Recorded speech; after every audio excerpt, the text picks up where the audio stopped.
dari dalam periuk Nabi Musa ni bercakap. Kononnya apa kata Nabi Musa? Janganlah takut dan bersedih, kerana Tuhanku telah menghindarkan api daripadaku. Mak jangan takut, sebab saya dengan api ni tak akan jadi apa-apa. Tuhan tolong saya. Macam kisah Nabi Ibrahim lah. Nabi Ibrahim dibakar dalam api, dia kesejukan, bukan kata panas lagi sejuk. Tapi cerita Nabi Ibrahim tu ada sandarannya, cerita betul. Yang cerita Nabi Musa ni tadi tak ada sandaran juga. Tak ada sandaran juga. Cerita Nabi Nuh, cerita Nabi Musa yang bercakap masa kecil ni sandaran dia tak jumpa. Kita simpan. Cerita Mubarak tadi boleh cerita, ada sandarannya. Hadis riwayat Imam Baihaqi. Kemudian ada seorang lagi bayi yang bercakap masa kecil. Bayi pintar Bani Israel. Kisah ini ada sandaran. Sandaran yang sangat kuat. Sebab apa? Kisah ini diriwayatkan oleh Imam Bukhari dan diriwayatkan juga oleh Imam Muslim, walaupun hadis lain-lain. Ceritanya cukup kuat. Kita boleh cerita. Jangan risau. Pada zaman kegemilangan kaum Bani Israel dulu, ada satu orang wanita Bani Israel, dia tengah susukan anak dia. Tiba-tiba lalu satu orang lelaki naik kenderaan. Lelaki ni hebat, pakaian pun hebat, kenderaan pun hebat, rupa pun hebat. Jadi mak dia yang tengah menyusukan anak dia tadi, mak dia berdoa. Mak dia kata, "Ya Allah, bagilah anak aku ni nanti jadi macam lelaki tu."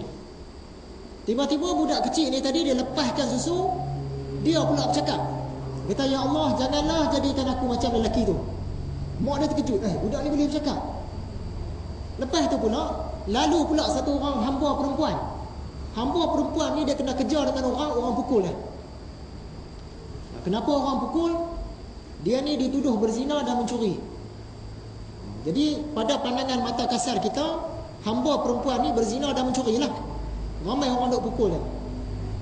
Yang si ibu ni tadi dia pun berdoa, "Wahai Tuhan, janganlah jadikan anak aku ni nanti macam nasib perempuan tu." Anak ni dia lepas susu lagi, dia pun doa pula, "Wahai Tuhan, jadikanlah aku macam perempuan tu." Dah terbalik. Mak dia terkejut. Budak ni boleh bercakap rupanya. Mak dia pun tanya, "Wahai anakku, kenapa tadi lalu satu orang lelaki yang begitu hebat, aku doakan supaya engkau jadi macam dia, engkau tak mau, engkau doa sebaliknya. Kemudian lalu pula satu orang hamba wanita yang berzina dan mencuri, aku doakan supaya jadi macam jangan jadi macam dia, kamu doa nak jadi macam tu." Rupanya budak-budak ni tadi dia diberi ilham oleh Tuhan, ilmu laduni lah ni. Kata budak ni, walaupun lelaki tu tadi nampak hebat, tapi dia satu orang yang sombong. Jadi aku berdoa kepada Tuhan, tak mau dia punya sifat sombong tu.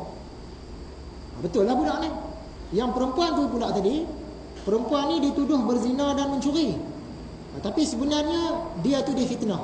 Dia tidak dituduh berzina dan mencuri. Jadi aku nak jadi macam orang tu, tak buat salah.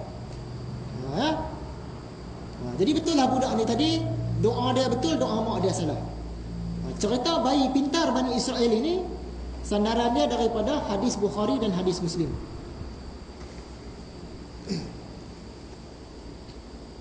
Jadi daripada awal tadi, kisah Mubarak ada sandaran.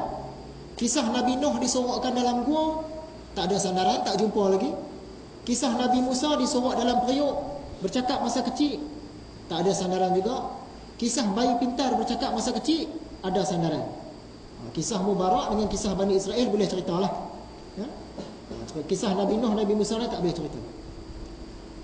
Hadirin yang dirahmati Allah sekalian, bila membaca kisah Nabi Nuh dan Nabi Musa ini yang disorok oleh mak masing-masing, saya teringat kisah orang tua-tua tentang peristiwa yang berlaku pada zaman